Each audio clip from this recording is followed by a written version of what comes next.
주말에도 쉬지 않는 미주널의 주말 테슬라 월가 국제 뉴스까지 바로 시작하도록 하겠습니다. 10월 5일이고요. 한국은 10월 6일이 되겠네요. 첫 번째 소식은 제가 지난 뉴스에도 전해드렸는데 유럽연합이 이달 말부터 중국 전기차 업체들의 최고 45.6%의 관세를 부과하기로 최종 확정했습니다. AFP 통신에 따르면 이날 오전 27개 회원국 투표에서 EU의 행정부인 집행위원회의 중국산 전기차 상계 관세 부과 최종안이 가결됐습니다. 프랑스, 이탈리아 등의 10개국이 찬성했고요. 독일, 헝가리 등 5개국은 반대표를 던졌는데 나머지 12개국은 기권했습니다. 유럽연합의 투표에서 기권은 사실상 찬성으로 간주되죠. 이번 투표에서 집행위의 확정 관세안이 부결되기 위해서는 27개 회원국 투표에서 EU 전체 인구의 65% 이상을 대표하는 15개 이상 회원국의 반대표가 필요했지만 조건은 충족되지 않았습니다. 투표가 가결되면서 기존 일반 관세 10%에 대해 최종 관세율은 17.8에서 45.3까지 치솟았습니다. 최종 관세율은 오는 31일부터 5년 동안 적용이 되는데요. 다만 유럽연합은 회원국들의 승인 이후에도 중국과 협상을 계속한다는 방침입니다. 여기서 정말 중요한 말, 회원국들의 승인 이후에도 중국과 협상을 계속한다는 방침. 요 여지를 살짝 남겨둔 이유가 있죠. 중국 기업들이 일제히 반발하고 나섰죠. 중국산 전기 자동차에 추가 관세를 부과하는 제안을 하자 중국 정부와 중국의 기업들이 중국 기업들 아시죠? BYD부터 시작해가지고 리오또 샤오펑 다 일제히 들고 일어났는데 중국의 상무부는 유럽의 이 결정에 대해 중국은 중국 기업의 이익을 확고히 보호하기 위해 모든 조치를 취할 것이라고 밝혔는데 상무부 대변인은 유럽연합의 불공정하고 불합리한 보호주의 관행에 단호히 반대한다면서 유럽연합이 중국 전기차에 추가 관세를 부과하는 것에 반대한다고 전했습니다. 이어 중국의 전기차는 완전 경쟁에 기반해 시장을 주도해 왔으며 전 세계 친환경 제품 공급을 늘려 글로벌 환경 대응에 중요한 기여를 해왔다고 강조했습니다. 그러면서 이번 결정은 중국과 유럽의 무역 및 투자 협력을 저해할 뿐만 아니라 유럽연합의 녹색 전환 과정을 늦추고 기후변화에 대한 글로벌 대응 노력에도 영향을 미친다고 지적했습니다. 중국의 전기차 회사 지리 홀딩스도 입장을 표명했는데요. 유럽위원회의 결정에 큰 실망을 표한다며 이 결정은 건설적이지 않으며 유럽연합과 중국의 경제 및 무역 관계를 방해하고 궁극적으로 유럽의 기업과 소비자 이익을 해친다고 비난을 했습니다. 약간 삽질하는 느낌이 들죠. 예. 유럽연합이 이들에게 단호하게 관세를 올린 이유가 무엇인지를 잘 모르는 것 같습니다. 일단은 중국 기업과 중국 정부한테 타격이지 유럽 제품들이 중국이 별로 수입하는 게 별로 없죠. 원래 수입과 수출은 서로 주고받으면서 조율을 해야 되는데 말입니다. 일단은 좀 깡패 기질이 강하잖아요. 유럽연합이 중국에서 제조되는 전기차뿐만 아니라 미국의 빅테크들에 대한 반독점 과세도 애플, 마소, 깡패짓 많이 하는데 협상의 여지를 남겨뒀다는 건 뭐죠? 그렇죠. 얼마든지 조정 가능하겠다는 얘기죠. 이런 틈바구니 속에서 우리 테슬라는 또 어떠한 모습을 보일지 지켜보면서 속보뉴스 들어온 대로 여러분들께 전해드리도록 하겠습니다.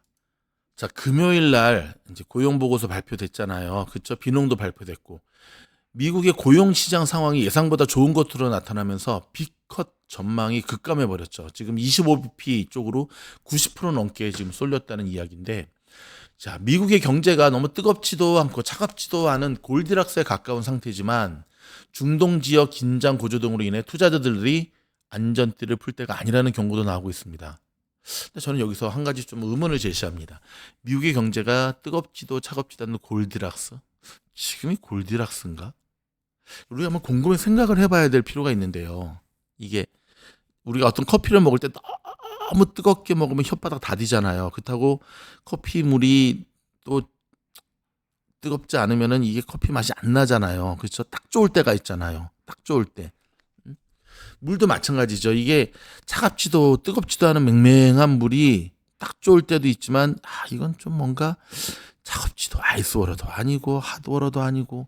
근데 지금 미국의 경제를 여러분 과연 저들이 이야기하는 연준이 이야기하는 골디락스냐? 저는 아닌 것 같거든요. 왜냐하면 여기 살고 있는 실물 경제 입장에서 본다면 생필품을 비롯해서 식료품, 그쵸? 그 다음에 부동산, 전세가 아니죠. 여기는 렌트.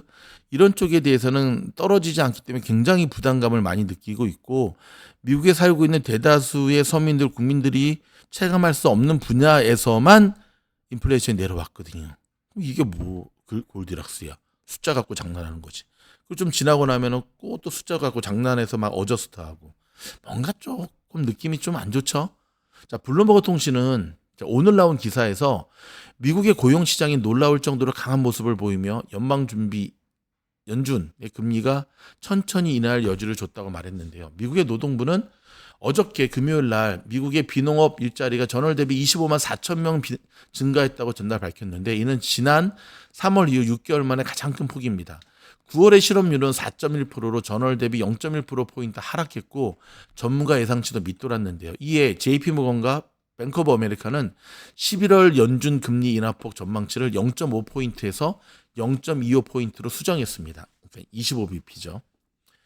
자, BNP 파리바는 경제 연착륙 가능성이 커졌다면서 점진적 속도를 예상한다고 말했는데요. 항만 노조 파업 중단도 금융시장에 안도감을 안겨줬습니다. 이에 아직 소수 의견이지만 11월 동결까지 거론되고 있습니다. 동결은 아니죠. 그렇죠?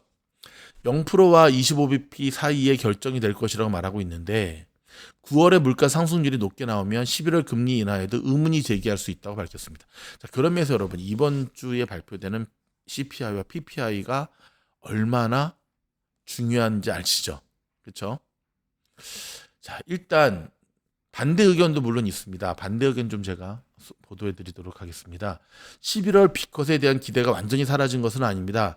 자, 오스틴 굴스비 시카고 연준 총재는 어저께죠. 블룸버그 TV 인터뷰에서 9월 일자리 증가를 환영하면서도 물가 상승률이 연준 목표 2%를 밑돌 수 있다고 경고했습니다. 굴스비 총재는 연준 내에서 가장 강한 비둘기파로 꼽히는데요. 블룸버그 통신은 10일 발표되는 9월 소비자 물가 상승률이 전년 동월 대비 2.3%로 6개월 연속 내림세가 이어질 것으로 전망한다고 밝혔는데, 자, 월스트리트저널은 미 경제의 골디락스 시간이 얼마나 오래 지속될까라는 제목의 기사에서, 자, 품앗이 찾아봐야죠. 월스트리트저널, 미 경제 연착륙이 가장 유력한 시나리오지만 중동 상황 등을 고려할 때는 경계심을 놓지 말아야 된다고 말했습니다.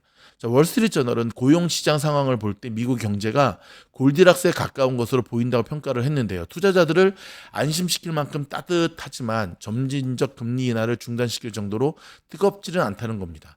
월스트리트저널은 그러나 중동 지역 갈등이 폭발하면 유가 급등, 인플레이션 강화가 나타날 수 있다고 지적을 했습니다. 또 일자리 숫자가 증가 상승 우려를 키울 수 있다고도 말했는데요.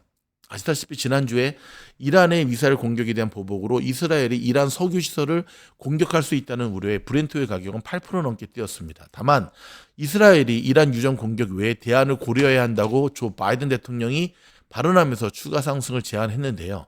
JP모건은 4일 이란 에너지 시설 공격은 이스라엘이 선호하는 방식은 아니다라며, 그렇지만 세계 석유 재고 수준이 낮기 때문에 갈등이 해소될 때까지 유가가 오를 것 같다고 밝혔습니다.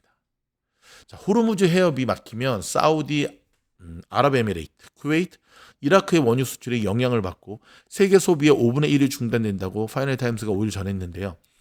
자, 카타르 에카 천연가스 수출도 해당이 되죠. 유가 급등의 관광객 같은 단기 개인 투자자들이 대거 유입된 데 따른 가격 변동성이 커질 수 있는 점도 눈여겨볼 부분이라고 블룸버그 통신은 전했습니다. 더불어 여러분, 이번 주부터 본격적인 어닝 시즌이 시작되는 거 아시죠? 제가 어닝 캘린더 한번 보여드리겠습니다. 짠! 깜짝 놀라셨죠? 이 뭐야? 얼마 쉰 것 같지 않은데 잘못 보여드렸는데, 여기가 아니라 여기. 자, 보이시죠? 와, 돌아오는 금요일날, 보통 금요일날은 여러분 어닝 발표가 없잖아요. 근데 돌아오는 금요일부터 이제 본격적으로, 보이시죠? 웰스파고, 블랙락, 그렇죠? 여기 또 JP모건 체이스네. 그다음 목요일날 도미노 피자 나오고요. 이야, 이번 주 화요일날은 또 펩시, 월요일날 좀 쉬고 화요일날 펩시코 보고 수요일날 잠시 쉬었다가 목요일날 도미노 피자 보고 델타 보고 금요일날부터 시작해 다음 주부터는 이제는 막 본격적으로 시작이 되는 와우. 와우. 제가 요거 여러분 저희 커뮤니티 안에 올려드리도록 하겠습니다. 자, 지금 여러분이 보고 계시는 장면은 비트코인 주말 현재 실시간 모습입니다. 주말에는 비트코인 꼭꼭 챙기셔야죠. 61,977.16을 가리키고 있고요. 자, 여러분 시장이 굉장히 혼란스럽죠. 하지만 이런 와중에도 미주노래 기법대로만 투자를 하면 안정적인 수익을 이어갈 수 있거든요. 미주노래 공부방에 여러분들을 초대합니다. 오랜만에 광고하죠. 자, 이런 가운데 가자지구 전쟁 발발 1년을 앞둔 현재 전 세계 주요 도시에서 최대 수만 명이 참여하는 휴전 촉구 시위가 벌어지고 있습니다. 전쟁 스탑하라 이거죠. 자, AP 로이터 통신 등에 따르면 영국에서는 약 4만 명의 친팔레스타인 시위대가 런던 중심부를 행진하고 있고요. 미국, 뉴욕, 프랑스, 파리, 이탈리아, 로마 등 뿐만 아니라 얼바인에서도 지금은 스탑 월이라고 하는 그 팻말을 든 시위대가 시위를 계속하고 있습니다.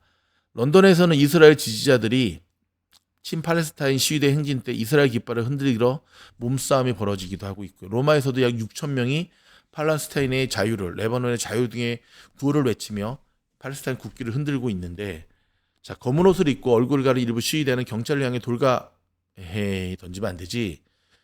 경찰은 체류탄을 계속 쏘면서 해산시키고 있습니다.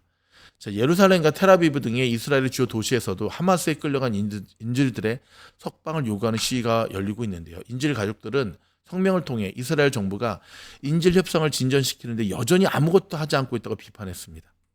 그러니까 지금 네타냐후 정부는 그런 것 같아요. 그러니까는